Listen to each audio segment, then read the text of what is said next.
shadowy figure emerges from the window. It wanders around the front of the camera Paul found in the fourth video. Is this the character we previously observed in video 4?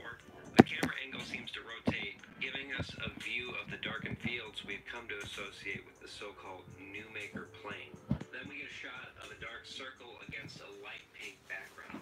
And there's a pink hole in the middle of the circle, giving it the appearance of an eye.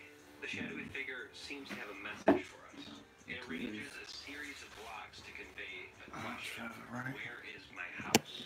After this, a small approximation of the house we previously saw in video 2 gradually constructs itself. Slide this across. Things get a little disjointed from here. We see a silhouette of some farm equipment. Hey, that looks familiar. In addition, I used to go down as well. we've seen continuously in various bedrooms generated by the painting. And there's a gift foisted up by a support beam. That's also a familiar image. The pet known as Tony. That's also a familiar image. The pet known as Tony appears. And as blocks are spelling out a new message, a brick edifice is constructed in the background. Not that anyone cares or anyone will actually watch this, but I'm gonna fucking. It's a 1,000 piece Eevee puzzle. If you have any questions, say shit. At the moment, I'm just looking for the edge pieces, so. The full message reads, where is the school? Yeah. The building comes down and the blocks spell out another message. I will follow. The silhouetted figure leaves. The camera turns back to the windmill and we cut to 1 hour and 24 minutes later. The windmill mysteriously disappears. Footnote. Just a reminder here. Recall that just as Paul was walking away from the so-called tool in video 2, a message appeared. It implored him to, quote, keep watching the windmill. So, what we've just witnessed is presumably a result of Paul watching the windmill, just as he was directed to do in video 2. Paul takes direction well, doesn't he? This game is beginning to look like a major investment of time on his part. Back to the video. Paul explains that he had to parse 4 hours of footage in order to find the eventful bits. At this point, he confirms something we've already seen. He notes that for one half of the video, the windmill was going in one direction, clockwise, while in the other half... Yeah, I'm gonna live stream this whole puzzle. I don't know why, but fuck it. Why not? He notices that the camera is now red. He also notes that the height has been adjusted. Paul explains that he's seen the camera at this height before, but he can't account for why it changes. Interestingly, the blocks remain behind the camera, along with Toneth. Paul catches Toneth and reviews the pet's description. A bird. I think I forgot what birds look like. Funny, stupid blob monster, says Mike. That's what it is. Painter. Painting puzzle. Catch Randus first. Has broken leg for some reason. I already hung him on a wall. Too late to take it back.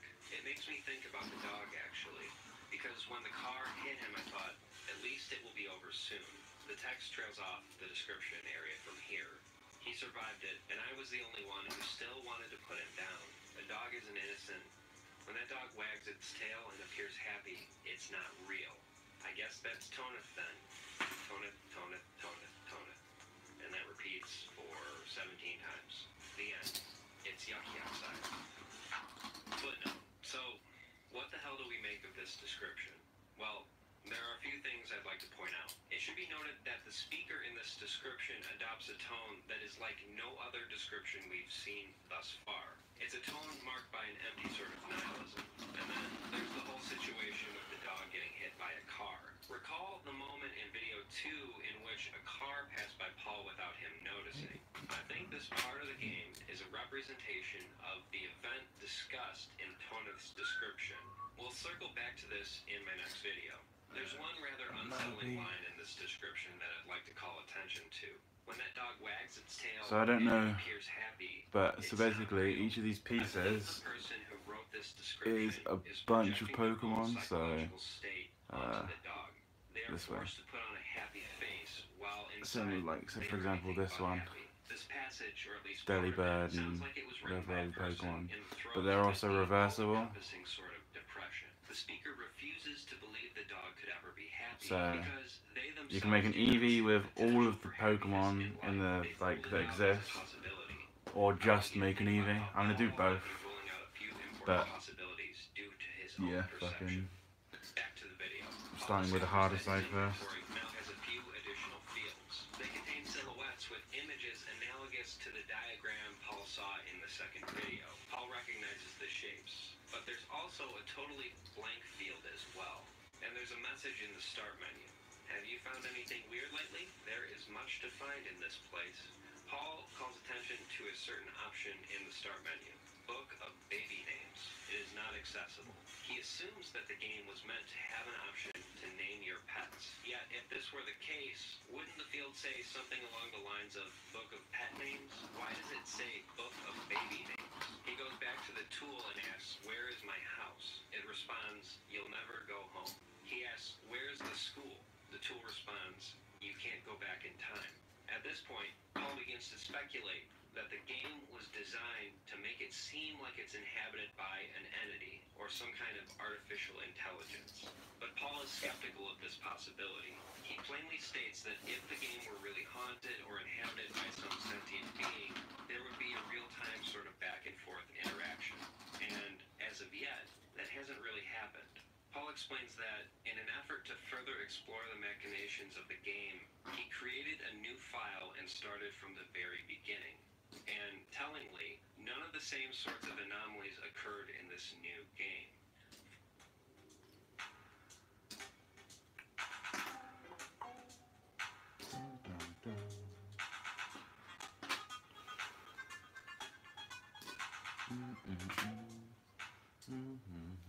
Paul's employment of the scientific method in the story seems, at face value, to lend a sort of reliable quality to his character. His scientific rigor operates as a check against any potential misjudgments we may have vis-a-vis the way the game works. This, I think, is a little misleading. It gives viewers the sense that Paul is reliable and that his conclusions are sound. Yet, there's no way to really determine this from the viewer's standpoint. So, purportedly, he started up a new game, and none of the same sorts of anomalies have occurred in said game. What does Paul make of this information? He writes it off as benign, just as he's written off a few other events as mere coincidences throughout the series. He says, the game doesn't seem to care whether or not you notice things. That's a rather strange way to frame this recent finding, isn't it? After all, Paul is ascribing intentionality to the game itself. It, quote, doesn't seem to care, end quote. Now, it's likely that he means to say that the game is programmed such that anomalies are set to occur at seemingly random times, and as such, the player might well miss important events. That would be a rational hypothesis, but he doesn't articulate it that way. Instead, he says, quote, the game doesn't seem to care, end quote. Paul is telegraphing to us, the audience, something he's internalized without even realizing it. It seems that the game is fucking haunted.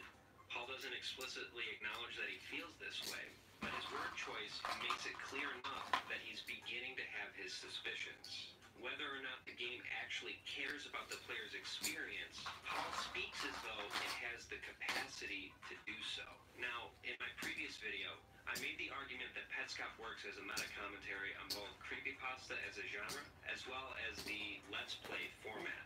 Certain narrative and design elements in Petscop work in juxtaposition to subvert the conventions of both medium and genre in a way that services the overall story. But I previously failed to mention that Petscop can also be thought of as a commentary on the video game experience itself. You see, by virtue of the way the game is designed, Paul is subtly conditioned to move forward. He collects gifts and comes to associate the visuals and sound effects relating to gifts as a positive thing. This is understandable, considering that Paul finds gifts in new portions of the game, and these incidences often coincide with the satisfaction of his own intellectual curiosity. Petscop rewards Paul by giving him new information in a piecemeal fashion. In the process, we the audience are rewarded as well, but not once in the gameplay are these incentives explicitly noticed or questioned by our protagonist. The game implicitly privileges information over everything else. The game even manipulates Paul into keeping his system on for over 4 hours while he's watching the windmill. And yet, if we're to take the message in video 5 at face value, as long as the PlayStation is on, someone is getting hurt. Paul compulsively plays through the game, never stopping to consider the potential consequences of his actions.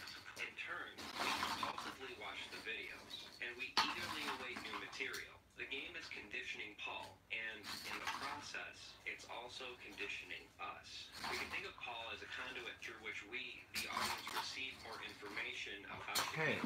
But as the story progresses, now I can make the border. Something is horribly amiss. Probably turn the light on. Both Paul and we, the viewers, need to continue. We're hooked. Is that better? I just want to make a few things clear before wrapping up this installment. First off, there have been a number of game jacking attempts, and said attempts have been plaguing the Petscop subreddit as of late. Basically, people are trying to assume the role of the creator by posting bogus puzzles and screenshots from the game. Now, there's a reason game jacking is generally frowned upon. It just creates arbitrary confusion. I won't do the users in question the favor of mentioning them by name, and I won't be taking the time to discuss the veracity of their work, or should I say, lack thereof. But I do appreciate the efforts of certain Redditors who have thoroughly debunked such material. A few game jackers have recently come clean, and I appreciate that. But it would have been even better if they, didn't do it in the first place. And for future reference, my personal view is that it is extremely unlikely that legitimate material will be released on a platform other than the Petscop YouTube page, much less a subreddit whose express purpose is to make sense of the series. That would seem to go against what the series is doing. Now, I could be wrong. After all, the note Paul received did allude to a website. There could well be a corresponding website that no one as of yet has identified. But heed these words, fellow investigators. Anything not released on the official Petscop YouTube channel should be treated with unwavering scrutiny. Nothing I've seen thus far merits further discussion of the topic. So, I'll leave it at that. On to another matter. Now, I know you, the viewer, didn't exactly sign up for a lecture when you clicked on this video, but I think this is important. There is an ugly sentiment that I've noticed in certain discussions relating to Petscop. So, just to provide some context, the channel stopped uploading new videos in June. For now, we've got 10 videos in total. That's what we're working with. And we've got no indication whatsoever of when or if new videos will be made available. And for some, that's a little frustrating. Personally, it doesn't bother me. In fact, I think it's exciting. And I feel that the experience thus far has merited my trust in the creator, or creators, plural. I'm not sure how many of them there are. I think we're in good hands, and I suspect there are likely solid narrative reasons for this lapse in releases. Moreover, I think there's plenty of material to go over in the meantime. But I do understand that if you've invested a lot of time into trying to figure out what's going on in this series, this situation might be a little irksome, and that's totally understandable. Here's what I really have a problem with. Some people are getting a little antsy, and they seem to have the feeling that they're entitled to more videos immediately. And for a while now, I've been writing these people off as immature and probably not very experienced with an art project like Petscop. And I don't necessarily blame them for that. The reason I'm bringing it up now is because this entitled attitude that I'm describing is starting to be the dominant view. And I feel there's a need to defend the work. Moreover, some in the community are speculating about the creators in ways that I feel are not very productive. There's a tendency to make certain assumptions with respect to the reason for the lack of new videos. These assumptions are entirely baseless. Yes, it's possible that the reason there aren't more videos is because the creator is finishing production on the next part, but that's neither here nor there. It's pure speculation, and there are many other possibilities that would account for the lapse. Please keep in mind that we know literally nothing about the creators. Now, I just want to note that I don't actually fault anyone for this sort of speculation. It's perfectly normal to be curious about the creators of an enigmatic work such as Petscop. But nonetheless, I don't think it's a productive line of discussion to be talking about what may or may not be the case with respect to the production or the intentions of the creators. It's a pitfall, so try to avoid it. Let's call to mind another mind-blowing project, Alum Tutorial.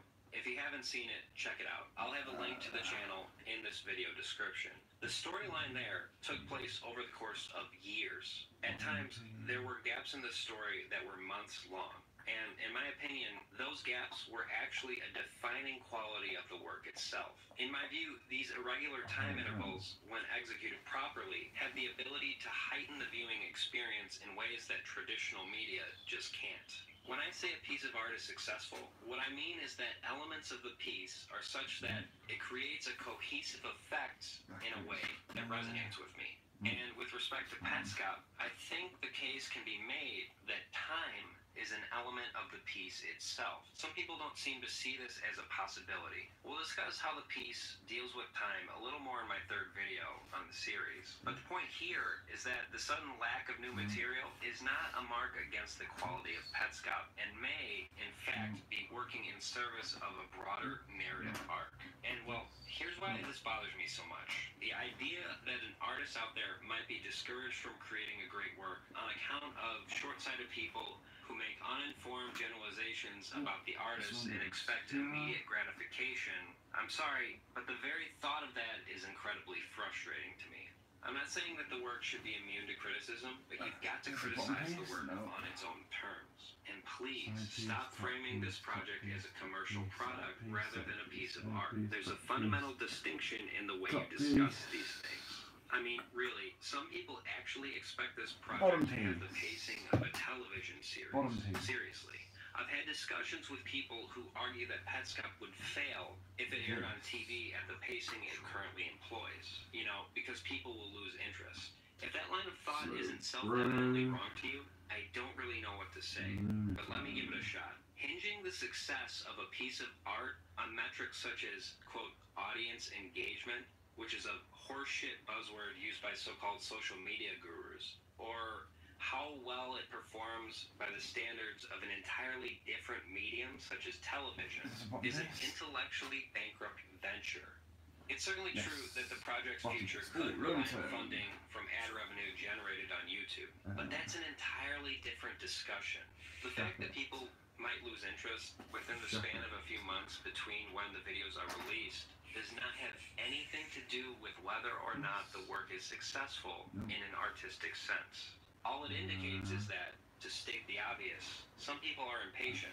If we hinge the artistic success of a work on its net audience retention over the span of the project's duration, we're judging it on a basis that has more to do with the fickleness of people rather than the work itself. And in my view, that's creating a pretty dismal set of standards. It is my opinion that the people who frame Petscop as a traditional TV series fundamentally misunderstand the work.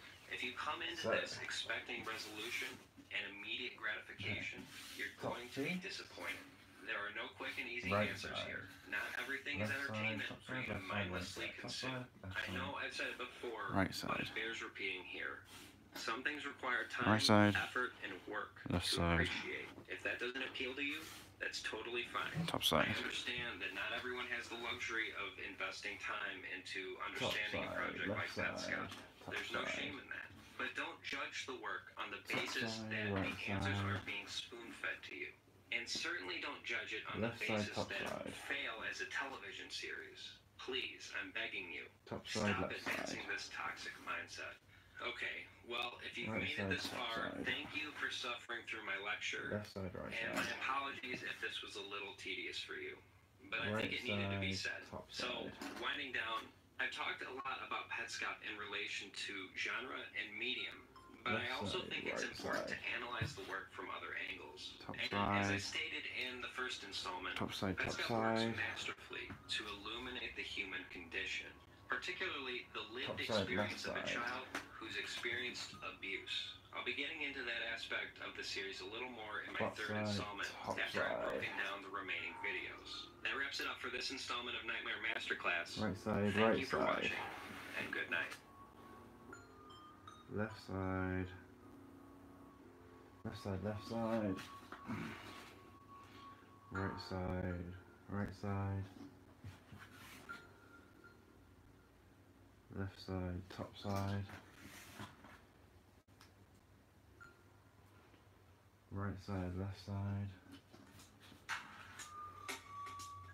Top side, top side. Top side, right side. Left side, top side.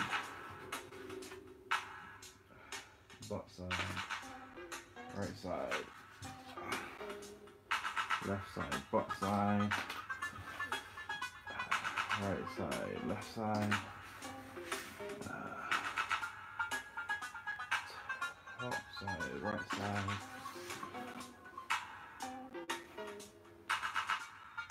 top corner, right side, top side, top side, and welcome to Nightmare Masterclass. top My name side, is left David side, Stockdale. I'll be your host on this excursion into the dark unknown. This left is the third video in side, a series of installments left side, relating top to the side, mysterious web series Pet Scout. right If you haven't side, seen Pet Scout, please do so before bot watching these side, videos. Believe me when I say left side, that it's worth top taking side, time to do so. I'll have right a link to side, the series in the video left description. side. In this installment, I'll be going through videos Now 7 finish the through 10, button. and I'll be referencing a number of points that have come up previously. So if you haven't seen my first 2 videos on this topic, please watch those before you check out this one. Having said that, let's get going.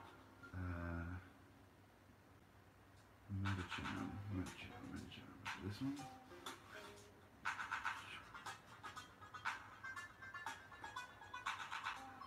Yes, it is.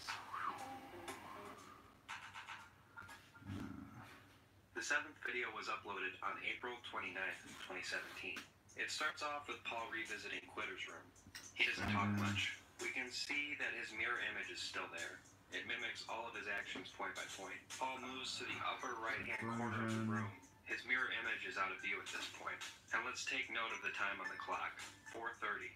Though we have no way of knowing whether it's 4:30 a.m. or 4:30 p.m. We hear some rustling. It sounds as though Paul is flipping through some notes. His avatar is idle for a few seconds. A strange, slow-paced jingle begins to play. Now, assuming you've got your left and right speakers set up, the jingle only plays in the left speaker.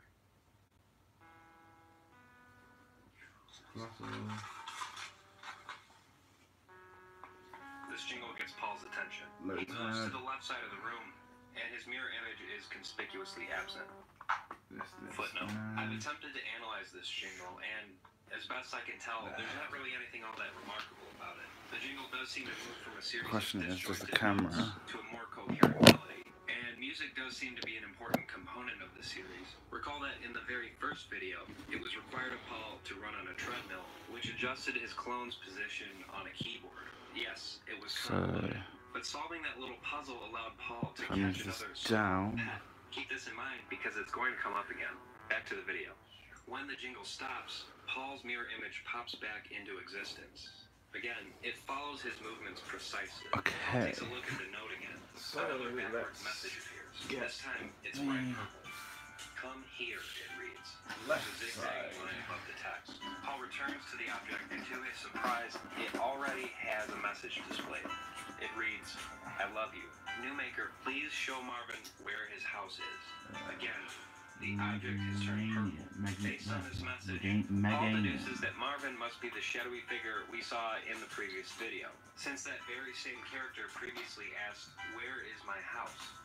Paul realizes that the object could change back to red at any point in time, so he uses the opportunity to ask a question. He asks, who are you? The object does not answer this question, and instead displays another message. Go there and he'll follow you. His daughter is there. This appears to be consistent with the last part of the shadowy figure's message in the 6th video. I will follow. Recalling the message in Quitter's room, Paul asks, remember being bored? At this point, the video cuts forward and another message appears. Again, the object does not address Paul's question. Instead, it says, also wants 1,000 pieces for, quote, machine beyond the school basement stairway. The object stops glowing, and the video cuts forward to another point in time. Footnote. I had previously referred to the so-called pieces in this game as gifts. I've used it shorthand for a number of reasons. The first and foremost of which is that I believe the game is conditioning Paul to continue playing. And by mere virtue of watching the gameplay, we are being conditioned as well. As stated previously, the appearance of so-called pieces often coincides with the satisfaction of Paul's intellectual curiosity. Information is given in a piecemeal fashion, no pun intended. Well, Now, Paul has yet another What attaches to incentive. this? He needs to collect 1,000 pieces. This concrete goal works in service of the conditioning process. Okay. Moreover, the game mechanic is now given a new connotation by virtue of its having been officially named. The term piece, in relation to the, quote, machine beyond the basement stairway, implies a larger system of operations in which said pieces are required to sustain or even perhaps start such an operation. But as always, we the viewers have no clear idea what this operation is working towards. It would seem that, in context, the operation might serve a certain end, bringing Marvin back to his home. And yet, we know that the tool has previously declared, "You'll never go home." I just want to point out that Marvin may have been taken away from his home for a good reason. We have some indication that he's exhibited violent behavior in the past. After all, the purple object previously said, quote, "Marvin picks up tool, hurts me when PlayStation on." Why is the very same entity now advocating for Marvin to be reunited with his daughter? It makes no sense. It's almost as though the purple object is being forced to relay these messages. First, out of nowhere, the object says, "I love you," and then it implores Paul to help Marvin find his house. The object then tells Paul to collect 1,000 pieces for the, quote, machine beyond the school basement stairway. Now, if we think of these so-called pieces as the currency of this game, it almost seems as though the entity represented by the purple object is being held for ransom. Whatever the case, something is seriously wrong here. The message comes without any provocation whatsoever, and it is notably distinct from the voice previously exhibited by the purple object. Yet, Paul doesn't seem to notice this tonal discrepancy. And it is understandable why he didn't notice. After all, there are aesthetic similarities. This is the same purple object that previously relayed messages, and it's doing so in all caps. So the distinction is really in tone. And at this point, Paul's too invested in trying to figure out what's going on with Marvin to notice these subtle details.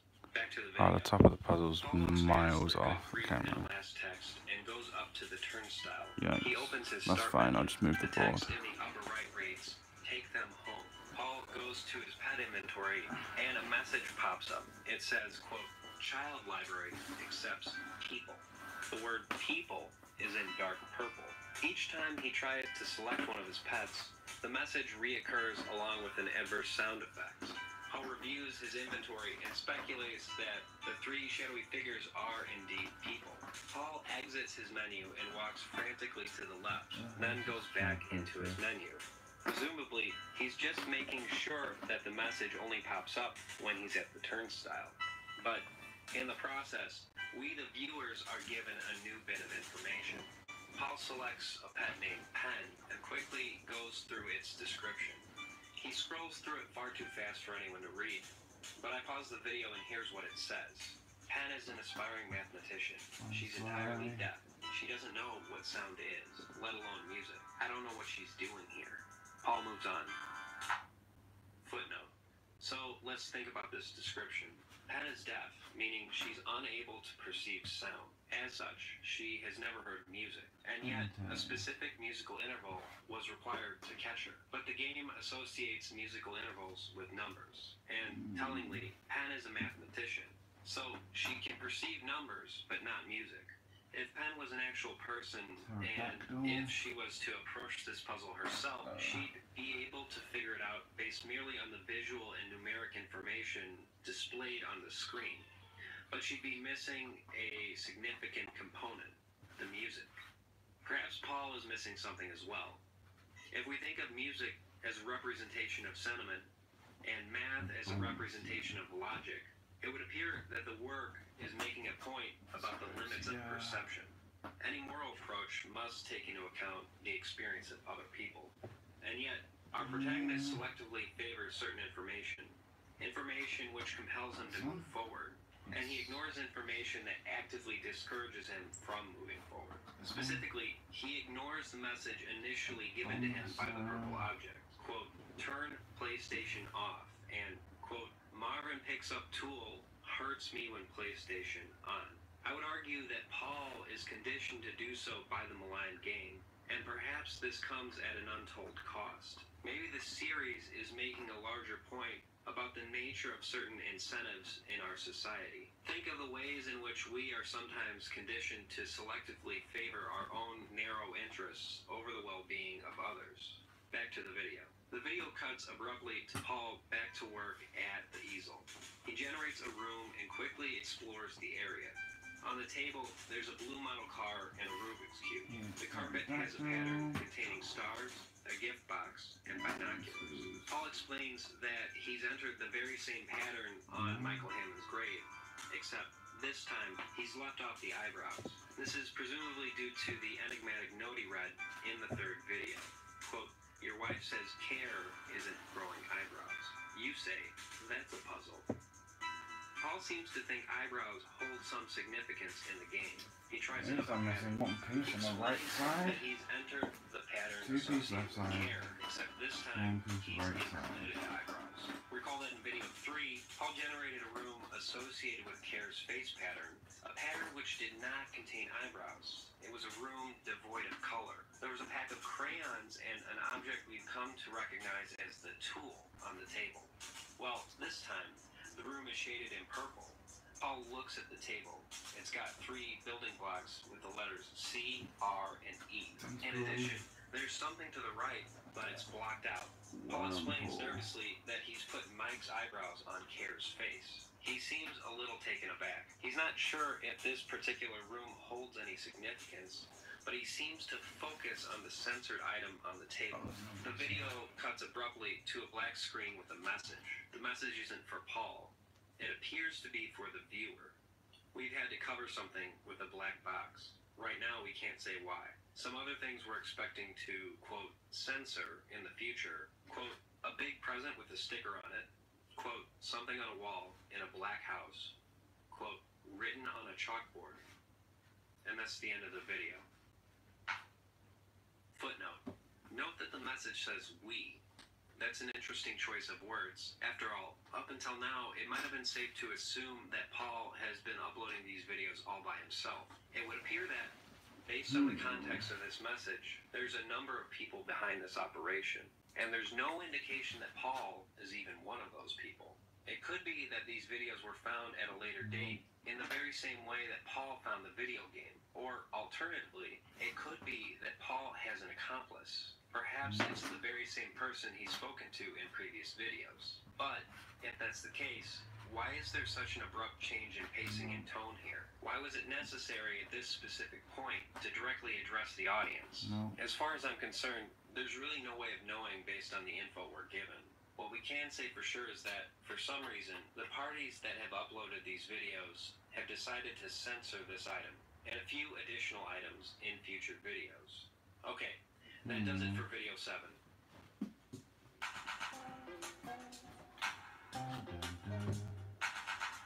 Snuggle.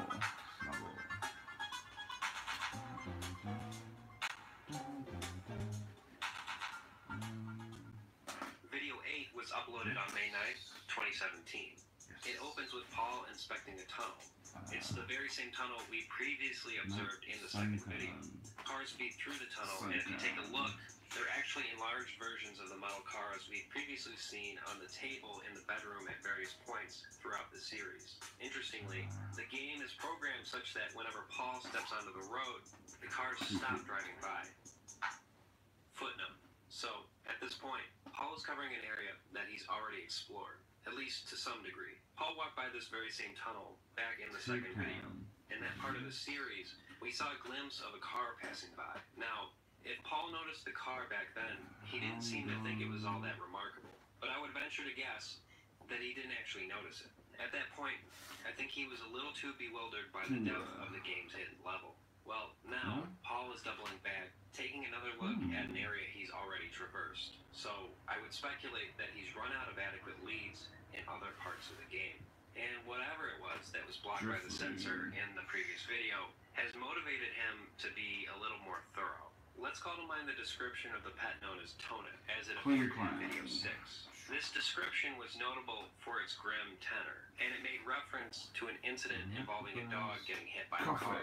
Cars seem to be a recurring bit of imagery in this series, and this description gives them a decidedly ominous connotation.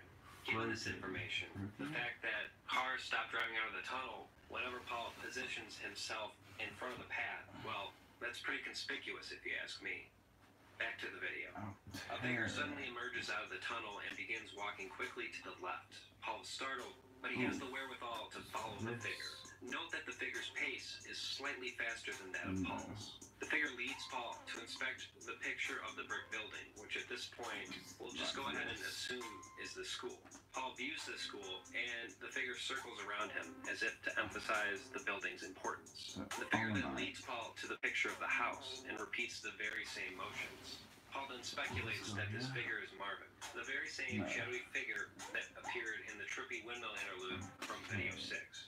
And this makes sense considering the character's focus on the school and the house, both of which were explicitly referenced in the 6th video. Not to mention the silhouetted figure in the 6th video has the same exact shape as this character. It should also be noted that the avatar has the exact same body as Paul's avatar, but an entirely distinct head. Marvin then walks directly ahead and again to the left, but this time he walks right into a wall. Paul says, "I think you're confused, Marvin." Marvin circles around Paul just in the same way he did previously. Again, he walks to the left, directly into the wall. Then Marvin disappears into the darkness. Paul attempts to follow him, but it's clear that he's gone. Paul speculates that Marvin elevated upwards to the new maker plane, so Paul goes there to search for him. Oh, I'm missing 1, 2, 3. Paul is back at the point in the game where Marvin disappeared, and it sounds like he's talking. Fuck. Yeah, well, the thing is, it's not here now. I have to fucking There's not even a passage go there. through the box again. Can you remember when you saw this? 1, 2, 3. Well, it could have changed between then and 2004. After 2004, my mom had it reportedly. Paul thanks the person, but the video abruptly ends before his sentence is finished. Footnote. So we've just gleaned a whole lot of new information in a very short amount of time. First things first, who is Paul talking to? Are we to assume that Paul is talking to the very same person he's been talking to since the beginning of the series? I think that's a reasonable assumption, but we really have no way to verify it at this point. Nonetheless, it sounds like the person on the other end of the phone has played Petscop before, and this, in and of itself, is a revelation. It sounds as though the person on the other end of the phone is claiming that a passageway once existed in the very same spot where Marvin ran into the wall here. So, Marvin's erratic movements are beginning to make some amount of sense. First, Marvin showed Paul the school, then the greenhouse. Keep in mind that Marvin previously inquired about both the school and the house, which he claims is his, in the 6th video. Well, it looks like Marvin would like to show Paul something else, but whatever it is, it's no longer there. Recall the tool's response when Paul inquired about Marvin's house. It said, quote, "You'll never go home." Further recall the tool's response when Paul asked about the school. It replied, "You can't go back in time." This response would seem to imply that the school no longer exists. Similarly, it seems this supposed passageway no longer exists. Has the game been altered since its creation? It is not exactly clear when the person on the phone last played the game, but we know it was prior to 2004, because that's when Paul's mom reportedly had the game. There's another revelation. Prior to this, we were working under the assumption that the game was just something Paul found. Now, it sounds as though the game has been in the family's possession for quite some time. That wraps it up for the 8th video.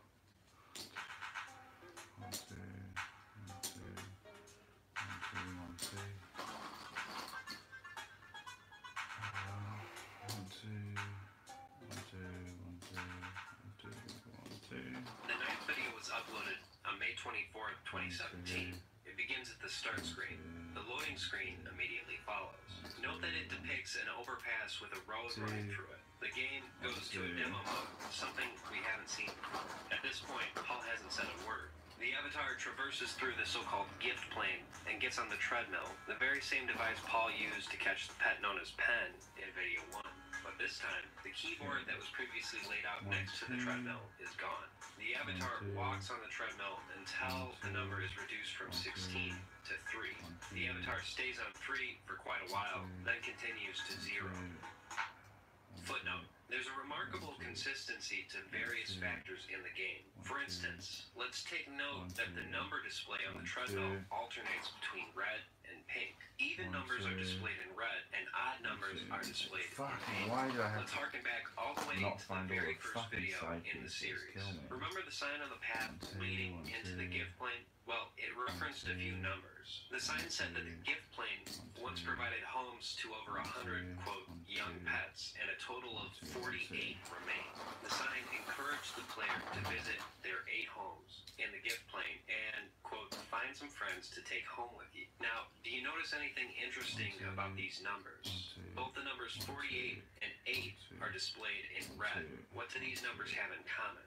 Well, they're both even. So that's interesting in light of the fact that even numbers are also displayed in red on the treadmill. This is also an instance in which a correlation is implied between a puzzle in the gift plane and an anomaly in the level beneath the new maker plane. Recall that in video 2, Paul came across a giant daisy. This daisy appears in a structure that also houses the character known as Care NLM. She sits atop a platform in the basement of the building with her hands over her eyes. As Paul picked the petals off the daisy, it gradually lowered into the ground. Every other instance prompt a subtle red tint to the screen, perhaps implying some kind of negative consequence. This pattern with the daisy petals would appear to correlate with the fact that even numbers appear in red on the treadmill display. When Paul enters the building, the screen has a red tint. This is because none of the petals have been picked. 0 is an even number. The tint is removed when Paul picks the first petal, and it comes back when he picks the second one, and so on, so forth. This is one of many examples in which aspects of even care correlate with anomalies in the level below the new maker plane. Back to the video. The game freezes. After a few seconds, the screen goes black, and then the game starts up by the structure with Michael Hammond's grave next to it. At this point, I'm assuming that Paul is playing the game, but you wouldn't know it from listening because, again, he isn't saying a word. Paul walks into the lower level of the building where Care resides. She remains in the same state with a red, distorted face. Paul notices another anomaly when coming back up from the basement. At a certain point on the ramp, Paul is able to turn right and walk through the wall. This seems to defy the physics of the game. When Paul comes through the other side, his avatar is completely dark. He tries this trick a few times just to confirm that it works consistently. Footnote. Hey, remember that note Paul received with the game? Here's the relevant bit. I walked downstairs, and when I got to the bottom, instead of proceeding, I turned to the right and became a shadow monster man. So, it would appear that Paul has just become the so-called Shadow Monster Man mentioned in this note. And if you take a look at the instructions, the specific directional code towards the end would seem to match up directly with the actions Paul has to take in order to become the so-called Shadow Monster Man. The note says press down, down, down, down, down, right. It was required of Paul to walk down the ramp, down to the very lowest portion of the ramp, but not so far that he goes into the basement. And then he had to walk to the right in order to make this transformation. Back to the video. The video cuts forward. Paul tries the same trick with the ramp leading up to the new maker plane. It doesn't work. Paul walks up to the camera and, to his surprise, there's a windmill there. Note that it's turning clockwise. Paul walks inside, and there's a bizarre-looking contraption with a face on it. It's spinning around in an eerie fashion. There's also a sign with a face pattern akin to the pattern associated with Care. The only real distinction is that the nose is slightly different. The windmill also contains a white object that resembles the tool from previous videos. Paul engages the object and subsequently collects a number of pieces, 50 to be exact. The screen goes dark for a moment. The contraption with the face on it conspicuously disappears, as though the contraption was composed of the very pieces Paul just collected. He exits the structure, and get this, the windmill is now turning counterclockwise. A low-frequency noise begins playing, and the video jumps forward again. Paul's avatar has changed back to normal. He's back in the Newmaker plane, and the windmill has mysteriously disappeared. So it would seem that, based on Paul's recent experience, that the windmill is only visible when Paul has transformed himself into the so-called Shadow Monster Man. Now, recall that face on the sign inside the windmill, and further recall that eyebrows were conspicuously absent from this pattern, just like the pattern associated with care. Paul enters the pattern from the windmill on the easel. The ground begins shaking, and the game says, "You found her. You may visit her room." Paul enters the bedroom. There's a double of Paul's avatar next to the bed. It disappears into the upper right corner of the room. The room itself is devoid of color, save for the tool-like object on the table. And there's a little metal windmill there as well. The carpet has a pattern containing cog-like shapes, as well as a series of triangles and circles. And there's a note on the wall. It reads as follows. "You must have guessed, but I was looking through your things. I found that picture of you from 1977, standing in front of an old windmill with your friend. You went there and it was a bad the idea. top's connected. Your friend and the windmill both disappeared into thin air. Her sister was holding the camera. She took another picture minutes later. Just you, no windmill, and no friend. You married her sister, and years later, your friend was reborn as your daughter. Your wife warned that this is true. The fucking outside is done. Your friend never returned with you, and the windmill was gone. It's missing loads of I went to see pieces. it myself. Where is it? What did you do? Rainer, Newmaker." Paul finishes reading the message and walks into the upper right corner of the room. Mate, it took me fucking 46 minutes to make the fucking outside. An exact copy of himself Am I is reading the fucking note. brainless? Paul doesn't seem to notice this. It moves in a very specific way towards the right-hand corner of the room, disappearing into the darkness. Well, a couple of minutes later, after Paul has finished reading the note, he moves in the exact same way. And as far as I'm concerned, this right here is the smoking gun with respect to the horrific nature of the game. Petscop, the game itself, was somehow able to extrapolate Paul's exact movements before he made them. Essentially, the game was able to predict the future, and it didn't predict some vague prophecy or anything like that. It knew precisely how Paul was going to move. 1920, I so should 20 also by note that a 25. darkened loading screen appears after Paul walks into the upper right-hand corner of the room. It depicts a so-called peace. When the game loads up, So wait, Paul finds himself 500? in a hallway. It leads into a darkened room Oh, with two okay. gift packages. I thought it was 1,000. Between them, and the cake has Oh, a P on it. it's 500 There appears pieces, to be a 1,000 framed display on the Pokemon? wall with a yellow pinwheel and a small piece of cake. Where did I get the number 1,000 from? Paul opens the gift on the right and obtains a My green key. fucking... Then he opens the gift to the left. My And just brain as the lit. message in the previous video indicated, the object is Yeah, censored. I am. But we can discern that it's red, and it Whatever. appears to be spinning. Paul is notably disturbed by the contents of the gift package. The video cuts forward. Paul explores the darkened portions of the room and finds a hallway Oh shit, leading someone off. messaged me, I didn't reply. Feels bad. I'll do that now.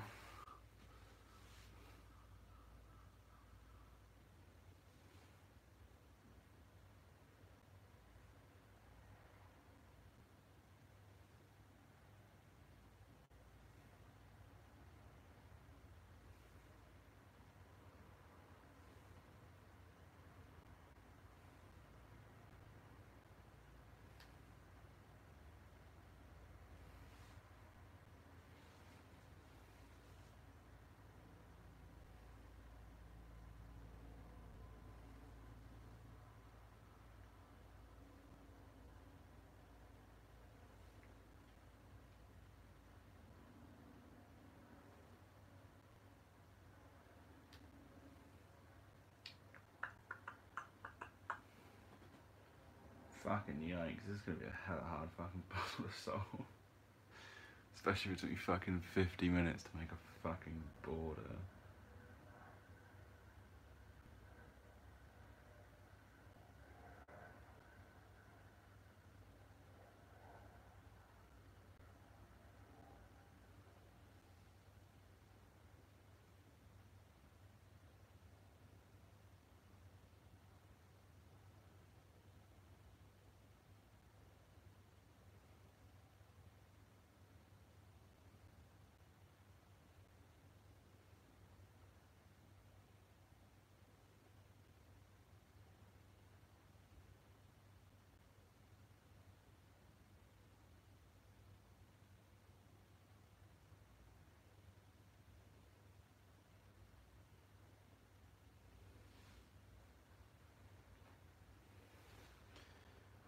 let's go back to watching that fucking video.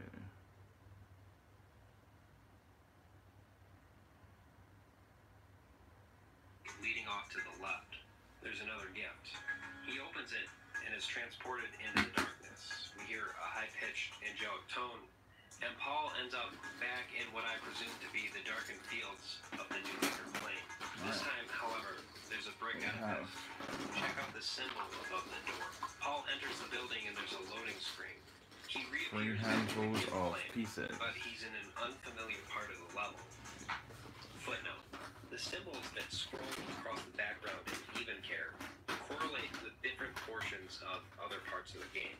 For instance, take a look at the symbol scrolling across the background here. Remember that symbol above the door on the brick building? Yeah, it's the same one.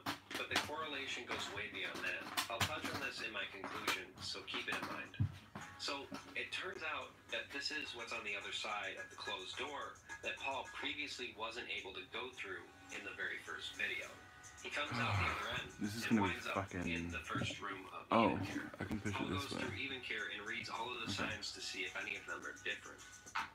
Footnote. Oh, no I Paul can't. goes through these messages so quickly that he doesn't seem to notice a small discrepancy. Previously, in the very first video of this series, the first sign in this room read as follows. When you're choosing a pet, find somebody that you like. You don't have to love them right away. Do you remember when I said this in my very first PetScop video?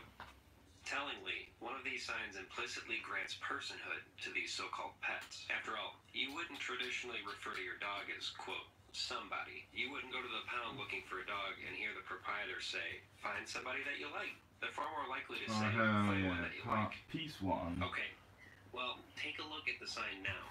It says, when you're choosing a pet, find one that you like. So, instead of somebody, it says one. Think about that for a second. Honestly, this just might be the creepiest thing in the series thus far. It's a very small detail, but I think it's an important one. The game previously granted the status of personhood to these entities called pets in the game. Now it's taking away that status in a subtle but menacing way. Back to the video. Paul walks on the treadmill and fiddles with it for a while. He lowers the number from 16 down to -1. The game freezes and it seems that Paul is flummoxed. He restarts the game and goes back to the lower level of the structure. And wouldn't you know it, we've got a new pet just waiting to be caught. The pet is labeled Care NLM. Here's her description.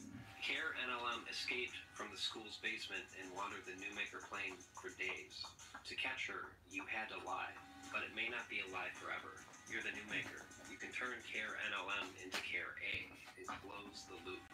Note that the triangle button next to go back is still flickering.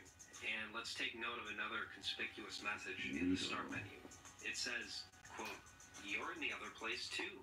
And there's yet another white box with a symbol on it. Does this one look familiar at all? It's the very same symbol that was scrolling across the screen in the room with the treadmill. Paul walks up to the building. He immediately goes up to the darkened window and opens the enclosure. He goes into his main menu. Note that the message in the menu is different. It reads, the pets really seem to like you. Thanks for playing PetScop. Paul selects Care NLM. A message appears. You have decided to leave Care NLM. If you change your mind within 6 months, you can take Care NLM back. What month is it anyway? What year is it? At no point during this exchange does Paul explain what he's doing. He doesn't say anything. It doesn't appear as though he's really thought out his actions. Paul engages the turnstile, returning Care NLM to the bedroom. After this, he goes into the bedroom again. Care is on her bed, and she appears to be crying. Paul walks up to Care NLM and catches her again. And that's the end of video 9. That's a reference. So, yellow and greens. Yellows and greens. Blues. The 10th video was uploaded on May 31st, 2017. It begins with Paul back in the gift plane. He still has a green key handy. Paul makes his way from the newly discovered portion of Even Care to the room containing the conjoined system of cages. Recall that this is the room where Paul caught Amber in the very first video. He goes to the right and switches the door closed and then open again. feel Paul like I proceeds to should the have done left-hand cell the and Eevee switches one that door open first. as well. It's He not because that's hesitates even for a harder. moment, then attempts to leave the area. There's just one problem. The front door is closed. The game freezes, and it's probably safe to assume that Paul has restarted his system, since we see the title screen shortly thereafter. Paul scrolls through the profiles and quickly selects his game. Footnote. Recall that Paul previously created a test profile, and according to him, none of the same sorts of anomalies had occurred in said profile. Taking a gander at the respective profiles here would seem to confirm this account. Note that each of the respective profiles have varying piece counts, which indicate the progress he's made on each of them. The original profile, as well as the backup, have 344 pieces, but the test profile only has 201 pieces. For reference, Paul had collected around 200 pieces by the end of the second video, so it can be reasonably assumed that Paul played up until that point in the test profile. But for consistency's sake, let's just recall that by the end of video 2, Paul had collected 212 pieces. So Paul didn't wait around very long for any sorts of anomalies to occur when he was testing out that new profile. Maybe he's not as scientific as he had previously claimed to be. I would venture to guess that Paul was simply too eager to keep making progress on his original game to thoroughly test out this new profile.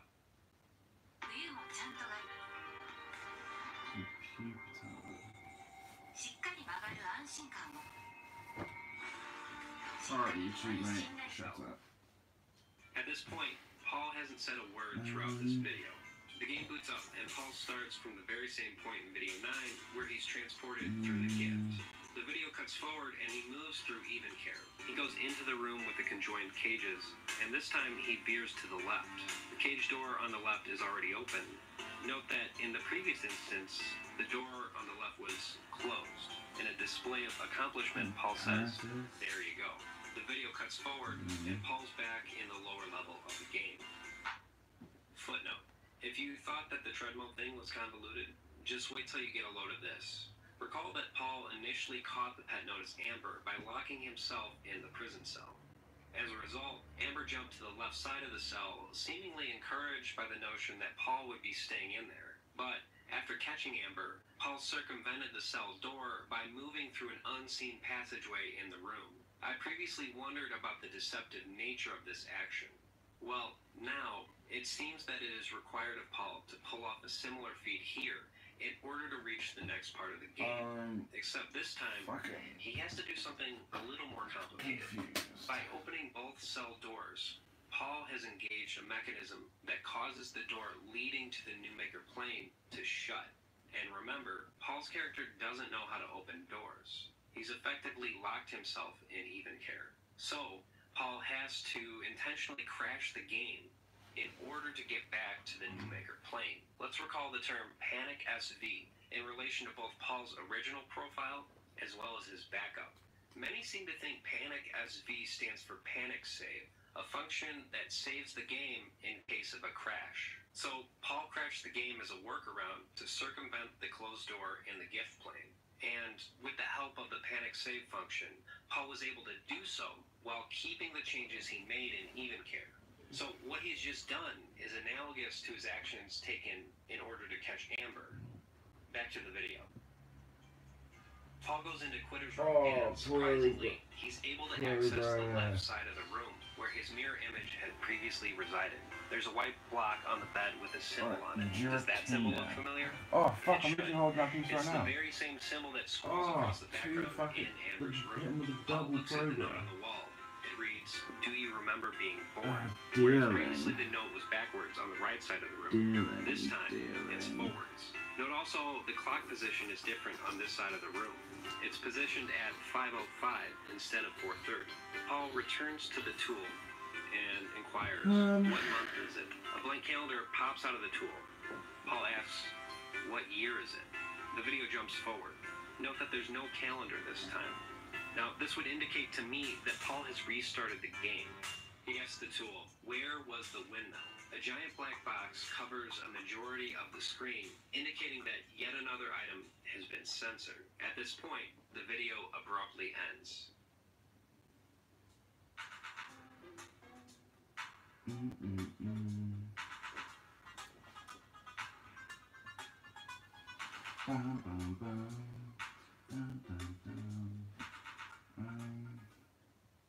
Scott presents a series of signs which reoccur in various parts of the game.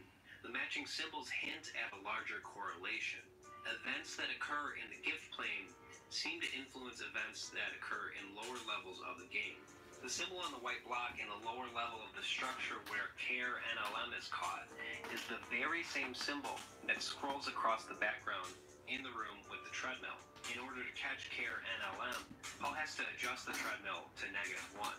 Similarly, the symbol that appears on the block in Quitter's room is the very same symbol that scrolls across the screen in the room with the conjoined cages. Paul has to engage the switch to the left to open the cage door, which subsequently gives him access to the left side of Quitter's room. I would further speculate that other portions of Even Care correlate with aspects of the lower level of the Newmaker plane. In other words, these two levels are mutually associated with one another. This works to formulate a connection in the player's head. In a way, the game creates its own contextual language. But we have to keep asking the question, to what end? What is the game working towards? The reoccurrence of these signs seems to suggest a formal, internally consistent set of rules. But the logical relation of these signs in subsequent events is ambiguous. It is merely suggested. We never get the big picture. We only get small slices of context. I would argue that this ambiguity is an inherent part of the work. It's not a bug, it's a feature of the series.